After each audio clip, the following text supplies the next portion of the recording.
좋아요, 구독. 자, 일단 오늘 여러분들께 말씀드릴 그런 중요한 부분은 일단 내년 25년에 일단 주식시장과 업종 분석. 사실 이 부분은 제가 그동안 한 25년 정도 항상 꼬박꼬박 이렇게 연말이면은 각 그 리서치 하우스들의 이제 센터장들이 또 혹은 각 리서치 센터에서 이런 부분을 얘기를 하는데 거의 맞는 적이 한 번도 없습니다. 네.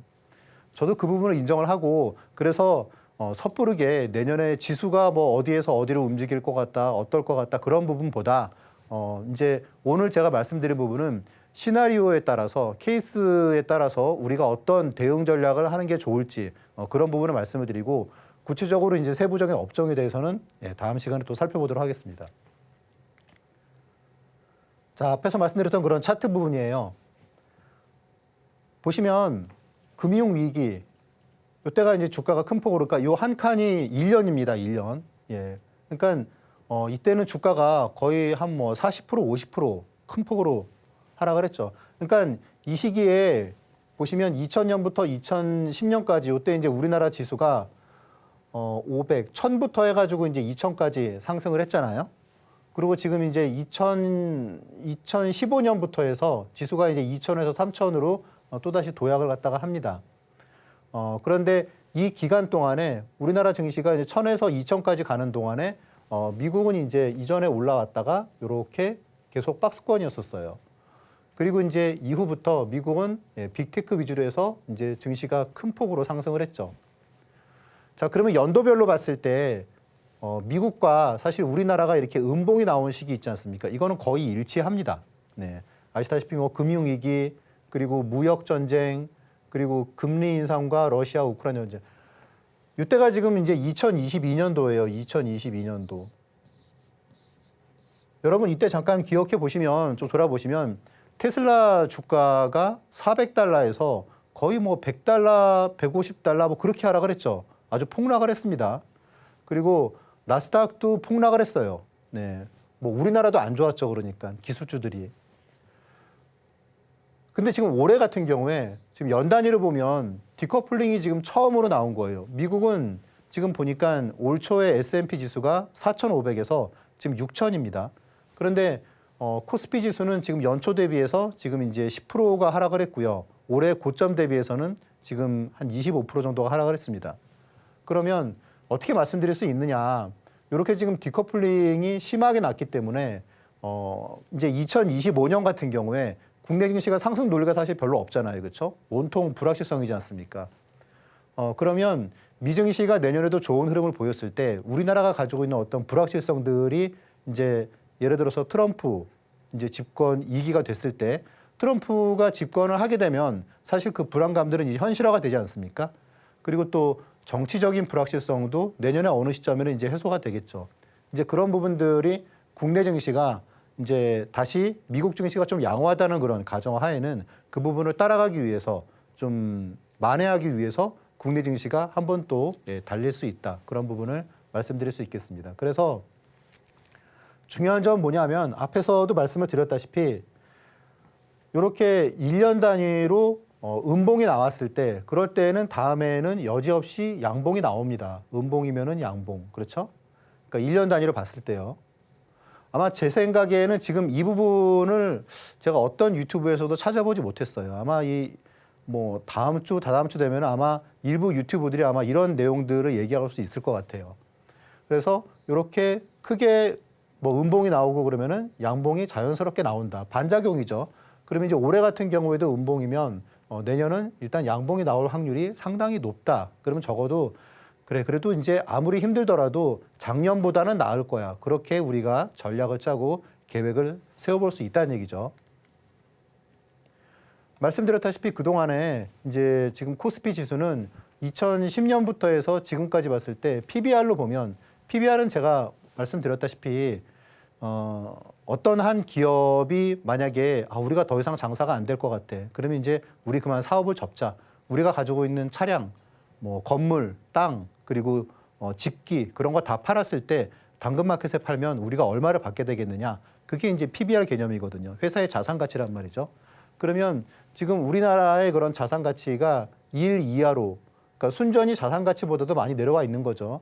그런데 지금 0.87 수준이거든요.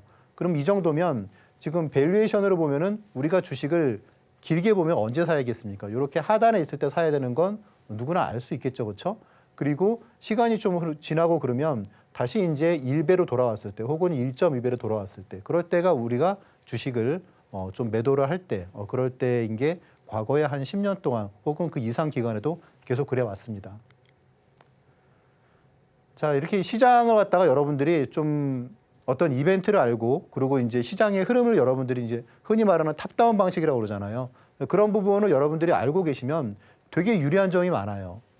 예를 들면 지금 내년 같은 경우에도 제가 이제 뒤에서 케이스를 말씀드리겠지만 그런 케이스들에 따라서 여러분들이 내가 어느 순간에 주식을 좀 비중을 늘리고 비중을 줄여야 될지라는 부분을 여러분들이 계획적으로 접근할 수 있다는 얘기죠. 만약에 이런 시기에 제가 이제 주식 시장을 좀 조심해야 될 것 같다 그러면은 신규 매수는 좀 유보를 하고 기존의 종목도 약간 좀 어설픈 종목들은 그냥 매도를 하고 현금을 확보하는 게 좋겠죠. 왜냐하면 그 뒤에 또 이제 이런 기회들이 오니까. 그래서 여러분들이 이제 내년 시장에서도 이런 부분들은 제 방송을 통해서 계속 또 함께 공유할 수 있으실 겁니다. 자, 결국 이제 우리나라 증시는 어쨌든지 미국 증시가 그래도 중요하다는 거는 누구도 부인할 수 없을 것 같아요. 그래서 결국 미국 증시의 방향성이 내년에도 가장 중요한 요소 중에 하나겠죠. 그 부분은 많은 분들이 공감을 하실 겁니다. 자, 일단 빅테크가 제일 중요하겠죠. 지금 미국 증시에서 미국 전체 시가총액에서 빅테크가 차지하는 비중이 거의 한 30%가 넘는 거로 제가 알고 있습니다. 그러니까 빅테크, 그 M7 종목들의 움직임 동향에 따라서 내년에 미국 증시도 어떤 쪽으로 흘러갈지가 사실 방향이 주어진다고 볼 수 있는데 그럼 빅테크가 지금 사실 뭐 버블이냐 아니냐 그런 부분이 중요하겠죠. 그렇죠? 자, 메타하고 네이버를 갖다가 한번 비교를 해봤어요.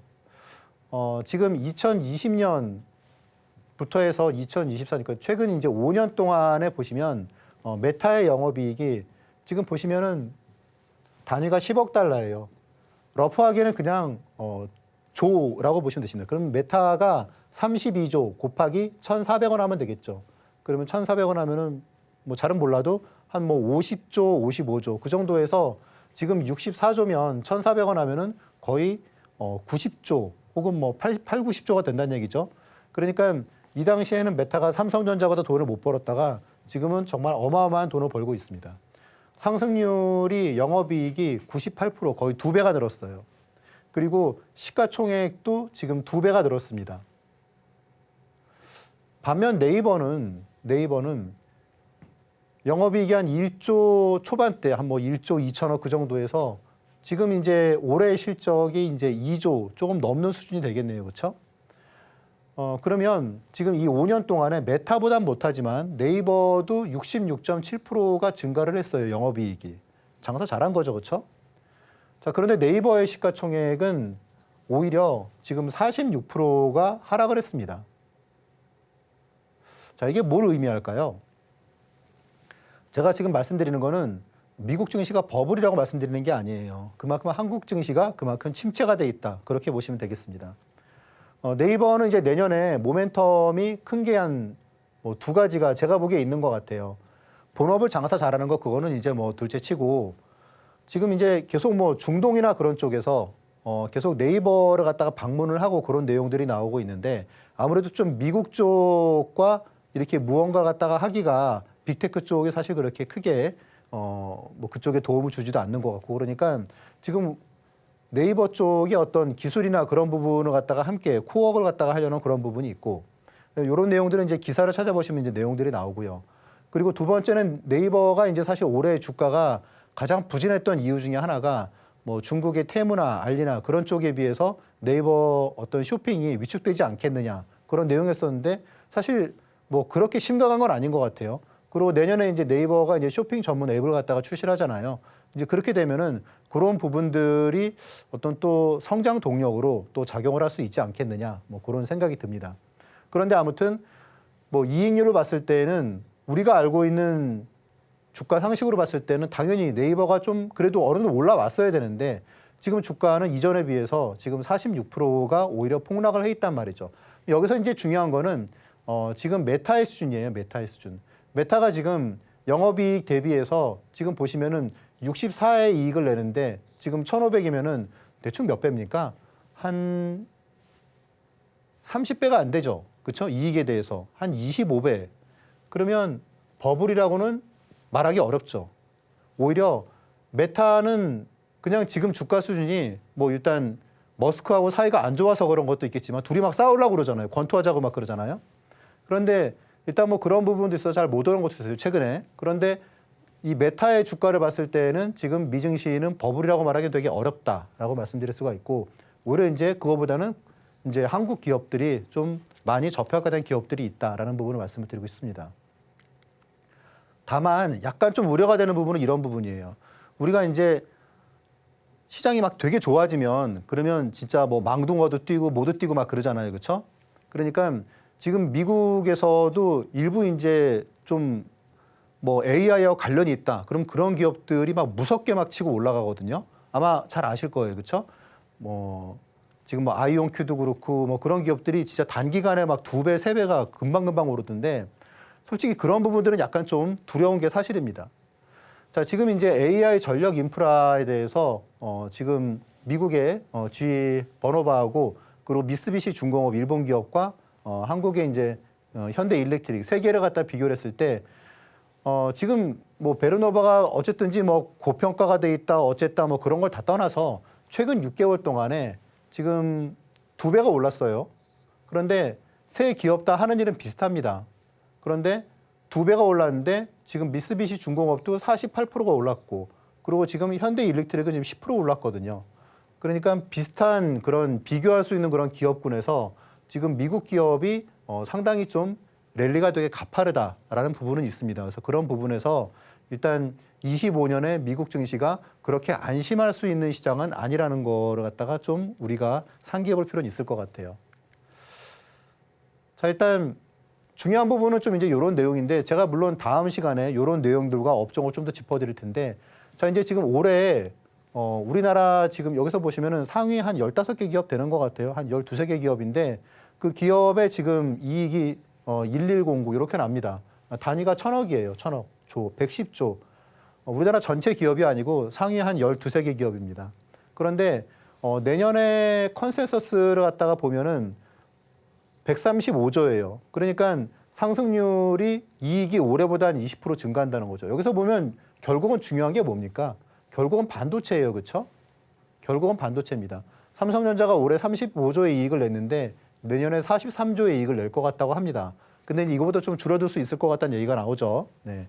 그리고 지금 하이닉스는 어쨌든지 내년에도 HBM의 어떤 주도권을 갖다가 잃지 않는다는 가정을 했을 때는 지금 아마 내년에 삼성전자의 이익을 갖다가 앞지를 수도 있다. 그런 전망들이 나오고 있습니다. 아무튼 여기서 말씀드리고 싶은 부분은 이거예요.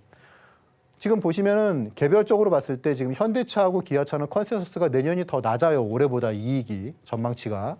그리고 대부분 비슷합니다. 이제 LG 에너지 솔루션 같은 경우에는 올해 적자였으니까 내년에 1조 정도의 이익은 내겠지라고 이제 지금 예상을 하고 있는 것 같아요. 애널리스트들이.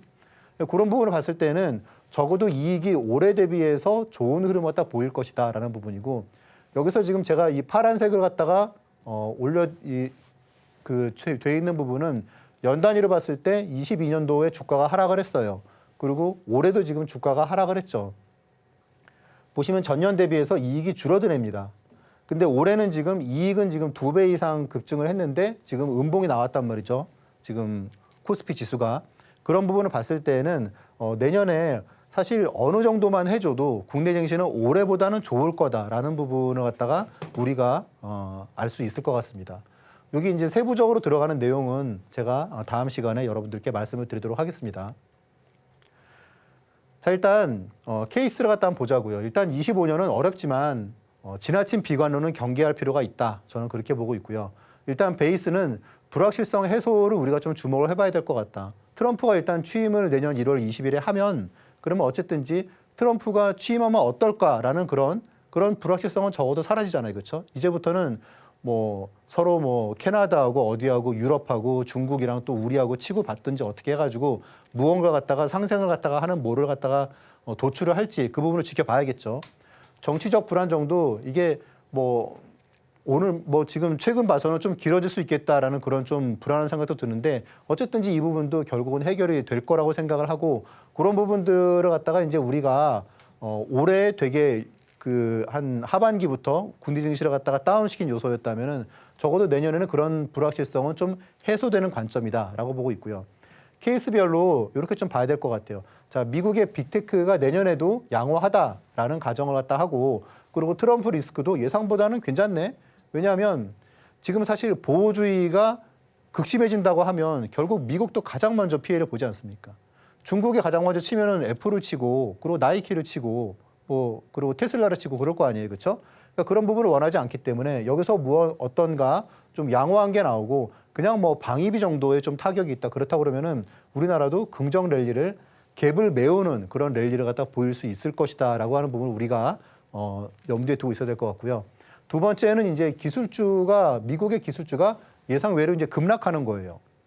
이제 그리고 이제 트럼프 리스크는 예상보다 양호하다. 이제 이럴 때 같은 경우에는 국내 증시가 악재는 선반영된 부분이 있지만 어쨌건 지수도 좀 부정적이라고 좀 봐야겠죠. 왜냐하면 미국이 시장이 망가지면 결국은 우리도 사실 좀 안 좋을 수밖에 없는 걸 우리도 알고 있지 않습니까?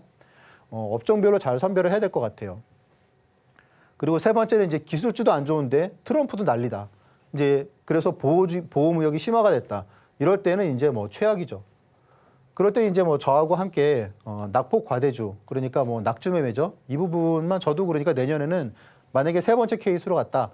지수가 2,300 아래로 내려가서 못 올라오고 그리고 계속 힘을 잃더라. 그러면 이제 낙주 매매밖에 할 게 없습니다. 네. 그래서 일단 이렇게 케이스별로 대응 전략을 여러분도 좀 한번 염두에 두고 좀 대응하시면 좋으실 것 같아요. 자, 그러면 이제 잠시 뒤에 이런 그 뭐 낙주 매매나 이런 기법을 제가 잠시 또 말씀을 드리도록 하겠습니다. 지금 바로 구독을 눌러보세요. 실시간 경제 뉴스, 투자 전문가들의 다양한 시황과 정확한 분석, 또 알찬 투자 정보까지 신뢰할 수 있는 저희 서울경제TV와 함께하세요.